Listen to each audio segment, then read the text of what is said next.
Hello dear students. जैसा कि आप सभी लोगों को पता है, वर्ष 2016 में नरेंद्र मोदी मई जून के महीने में अफगानिस्तान होते हुए ईरान गए थे चाबहार बंदरगाह का उद्घाटन करने। वहाँ वो नितिन गडकरी को भी ले गए थे क्योंकि उनको रेल और सड़क परियोजना पर भी काम करना था।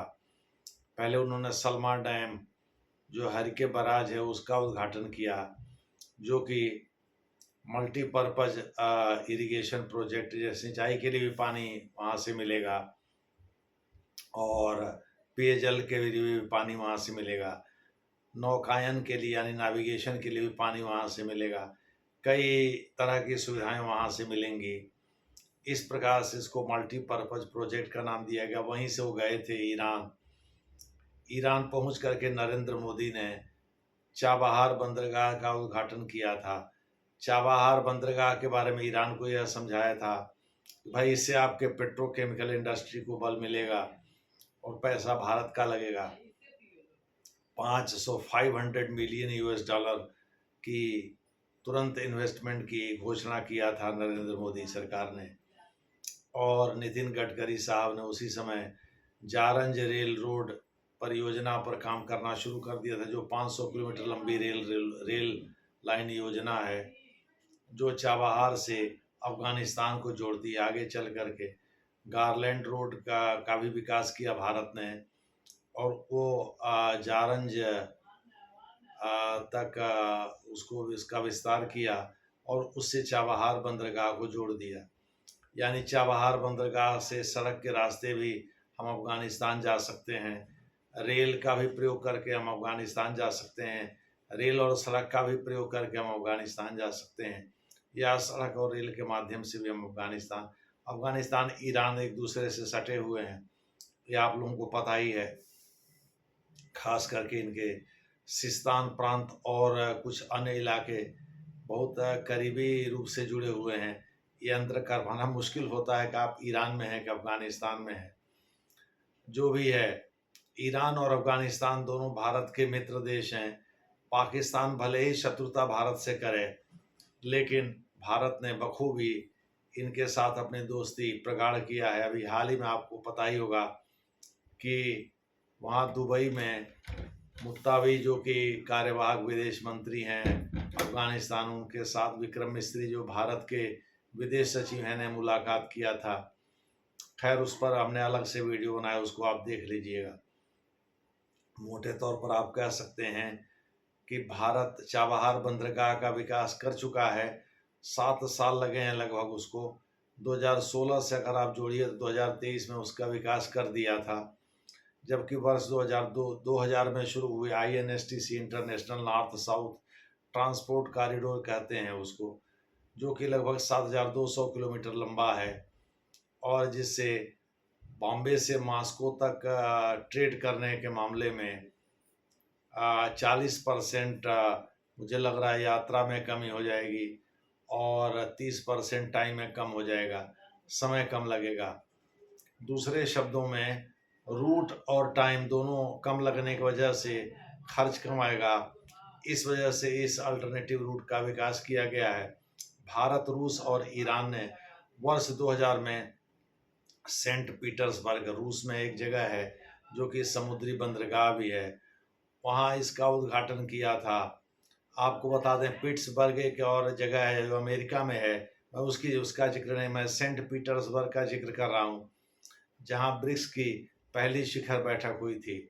ये खूबसूरत शहर है, पोर्ट सिटी है रूस में, और इसलिए कहा जाता है भारत पर्शियन गल्फ, फारस की खाड़ी से एक्चुअली कैस्पियन सागर को जोड़ना चाहता है, एक्चुअली हिंद महासागर को जोड़ना चाहता है कैस्पियन सागर से। इसीलिए बॉम्बे से मॉस्को तक का अल्टरनेटिव रूट डेवलप किया गया। उसको आप हिंद महासागर का हिस्सा, पर्शियन गल्फ को भी मान सकते हैं, लेकिन भारत को केंद्र में रख कर हम कहेंगे भारत के बॉम्बे से अगर हम मॉस्को बंदरगाह तक या सेंट पीटर्सबर्ग बंदरगाह तक अगर कारोबार करना चाहें तो हम इससे कर सकते हैं। इंडियन ओशन, पर्शियन गल्फ और कैस्पियन सागर, तीनों को जोड़ने वाला ये कनेक्टिविटी रूट है, ये हम कह सकते हैं। यही नहीं, हम ईरान के बंदर अब्बास और बंदर अजाली जैसे प्रमुख बंदरगाहों का भी जिक्र करेंगे, जिसको ये कनेक्ट करता है। इसके अलावा मध्य एशियाई देश इसमें प्रमुख रूप से शामिल हैं, और इस्लामिक कंट्रीज में प्रमुख रूप से टर्की और सीरिया, ईरान के अतिरिक्त इसमें शामिल हैं। ओमान भी इसमें शामिल है। यानी 13 देश जो इसको रेटिफाई किए हैं इस समझौते को, उसमें ये सभी इस्लामिक कंट्रीज में, वैसे सेंट्रल एशियाई कंट्रीज भी मुख्यतः इस्लामिक फेथ को मानते हैं, लेकिन फिर भी हमने उनको अलग कर दिया है। मोटे तौर पर आप कह सकते हैं मास्को से उत्तरी यूरोप जाना भारत के लिए अब आसान हो गया चाबहार बंदरगाह के विकास के लिए। इधर ग्वादर पोर्ट पर चीन वर्ष 2012 में काम शुरू किया था। उस समय इसका उद्घाटन किया था जब शी जिनपिंग सत्ता में आए थे, तो उसके बाद, और उस समय 46 अरब अमेरिकी डॉलर का प्रोजेक्ट था, जो बढ़ करके 60 अरब अमेरिकी डॉलर हो गया है। तो बलूचिस्तान के क्वेटा से जब ट्रेन चली थी जाफर, तो उसी का तो अपहरण किया था बीएलए ने, बलूचिस्तान लिबरेशन आर्मी के लोगों ने, और वो चीन और पाकिस्तान को अपनी धरती पर देखना नहीं चाहते। चीन जो है एक इमर्जिंग इकॉनमी है, इस नज़रिए से वह बलूचिस्तान के प्राकृतिक संसाधन विशेषकर गैस का दोहन कर रहा है। और उसने जो ग्वादर को वादा किया था पाकिस्तान से कि हम शिपिंग सेंटर बनाएंगे, वो शिपिंग सेंटर ना बना करके ग्वादर को वह नेवल बेस के रूप में, नौसैनिक अड्डे के रूप में विकास कर रहा है, ताकि वह भारत के साथ दो दो हाथ कर सके इमरजेंसी की स्थिति में या वार की स्थिति में। तो मोटे तौर पर आप कह सकते हैं चीन ने जो कहा वो नहीं कर रहा है, उसका उल्टा कर रहा है। इससे पाकिस्तान के भीतर भी जो समझदार लोग हैं उनको परेशानी हो रही, चूँकि शुरू में वादा किया था कि 1 लाख पाकिस्तानियों को डायरेक्ट इससे रोज़गार में 7 लाख पाकिस्तानियों को इससे रोज़गार मिलेगा, डायरेक्ट और इनडायरेक्ट मिला करके, लेकिन कंटेनर वगैरह के माध्यम से। लेकिन अब तो नेवल बेस विकसित करने से चीनी कमांडो या चीनी नौसैनिक, पीएलए नौसैनिक ही वहाँ दिखाई पड़ेंगे। दूसरे शब्दों में वहाँ चीन का ही दबदबा रहेगा। इसी का तो पीएलए विरोध कर रहा है, इसीलिए वो चाह नहीं रहा है कि यहाँ चीन और पाकिस्तान दोनों रहें, दोनों भागें, दोनों हमारे ज़मीन पर ज़बरदस्ती कब्जा करके यहाँ संसाधनों की लूट मचाए हुए हैं, चाहे वो गैस हो, चाहे वो सोना हो, चाहे वो तांबा हो, चाहे कोई अन्य खनिज हो, इन सब की लूट मचाए हुए हैं।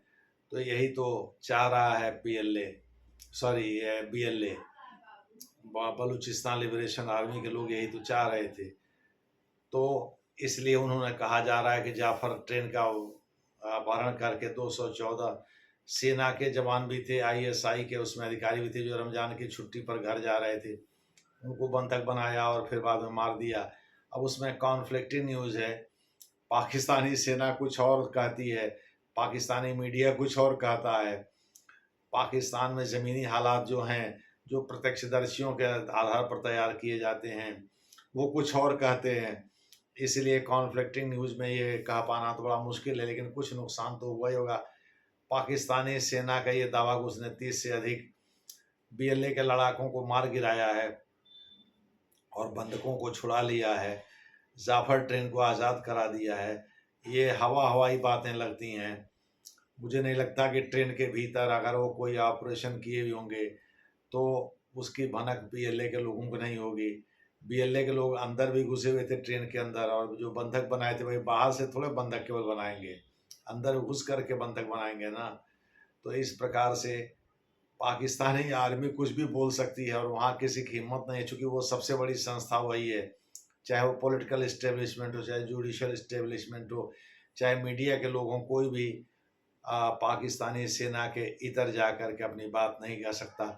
फिर भी कहीं न कहीं से आरजू काजमी जैसे लोग कहीं न कहीं से सच्चाई को बयां कर ही देते हैं, या तरार जैसे लोग जो कि अमेरिका में बैठे हुए एक कारोबारी हैं, पाकिस्तानी मूल के हैं, अक्सर वहाँ के किसी न किसी चैनल पर वो आते रहते हैं, अपनी बात कहते रहते हैं। खैर जो भी हो, मोटे तौर पर आप कह सकते हैं कि ग्वादर बंदरगाह को लेकर के डरे हुए हैं चीन और पाकिस्तान, और उसका विकास इस समय रुका भी हुआ है, चूँकि वो सब भी बलूचिस्तान लिबरेशन आर्मी हो, चाहे रिवोल्यूशनरी फोर्स हो, चाहे रिवोल्यूशनरी गार्ड हो, चाहे जो भी हो, यानी वहाँ के जो भी फ्रंटल रिवोल्यूशनरी ऑर्गेनाइजेशन हैं उनसे चीन और पाकिस्तान के लोग डरे हुए हैं कि भाई ये कब अटैक कर देंगे, कब मार देंगे। कुछ देर पहले कुछ चीनियों की भी हत्या कर ही दिए थे, इससे चीन भी खफा भी पाकिस्तान से था और खौफजदा भी था। तो देखना है भारत जो चाबहार बंदरगाह का विकास किया है, जहाँ से रेल लिंक का विकास कर दिया है जहेदान तक, और जारंज रोड को का विस्तार कर, जिसे गारलैंड रोड के नाम से जानते हैं, इसको चाबहार से जोड़ दिया है। तो देखना है भारत चाबहार बंदरगाह से कितना लाभ उठा पाता है और चीन कितना नुकसान उठा पाता है इससे, ग्वादर बंदरगाह से। देखना होगा दोनों के रिलेटिव लाभ हानि का थोड़ा सा लेखा जोखा करना होगा, देखना होगा दोनों कहाँ बैठते हैं। धन्यवाद।